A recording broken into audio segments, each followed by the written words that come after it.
ইসরায়েলের কট্টর সমালোচক ও ইরানের সাবেক প্রেসিডেন্ট মাহমুদ আহমাদিনেজাদকে নিয়ে এক চাঞ্চল্যকর দাবি উঠেছে।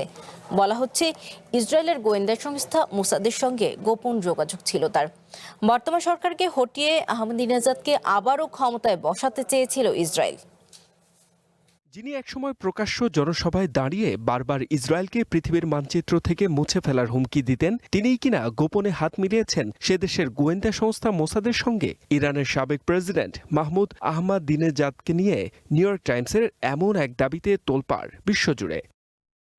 আমেরিকার গোয়েন্দাদের বরাত দিয়ে পত্রিকাটির দাবি, আহমাদিনেজাদকে আবারও তেহরানের ক্ষমতায় বসানোর পরিকল্পনা করেছিল ইসরায়েল। আর ইসরায়েলের সাথে এই যোগাযোগের অভিযোগেই বর্তমানে তাকে গৃহবন্দী করে রেখেছে ইরানের সামরিক বাহিনী।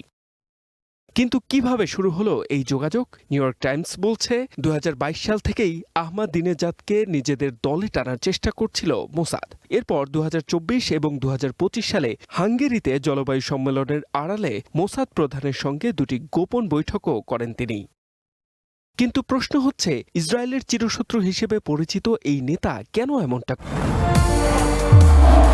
নির্মাণে নাম্বার 1 শাহ সিমেন্ট করলেন? বিশ্লেষকরা বলছেন, 2013 সালে ক্ষমতা ছাড়ার পর ইরানের বর্তমান সরকারের সঙ্গে দূরত্ব তৈরি হয় আহমাদিনেজাদের। তিনি বুঝতে পেরেছিলেন স্বাভাবিক নিয়মে আর কোনোদিন ক্ষমতায় ফিরতে পারবেন না, তাই আবারও শীর্ষ নেতা হওয়ার মোহে এই বিপজ্জনক পথ বেছে নেন তিনি।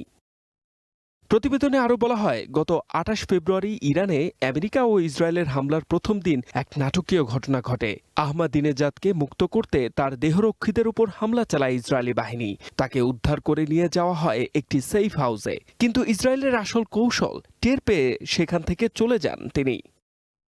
এই ঘটনার পর থেকেই তিনি কোথায় আছেন তা নিয়ে ধোঁয়াশা তৈরি হয়। সম্প্রতি তাকে কড়া পাহারার মধ্যে দেখা যায় ইরানের সর্বোচ্চ নেতা প্রয়াত খামেনির জানাজায়। ধারণা করা হচ্ছে, ইসরায়েলের সঙ্গে গোপন সম্পর্কের তথ্য জেনে যাওয়ায় এখন তাকে কঠোর সামরিক হেফাজতে বন্দী রেখেছে ইরান। যদিও পুরো বিষয়টি নিয়ে এখনো পর্যন্ত তেহরান বা ইরান সরকারের পক্ষ থেকে কোনো আনুষ্ঠানিক বক্তব্য পাওয়া যায়নি। H M Ataullah, one international desk.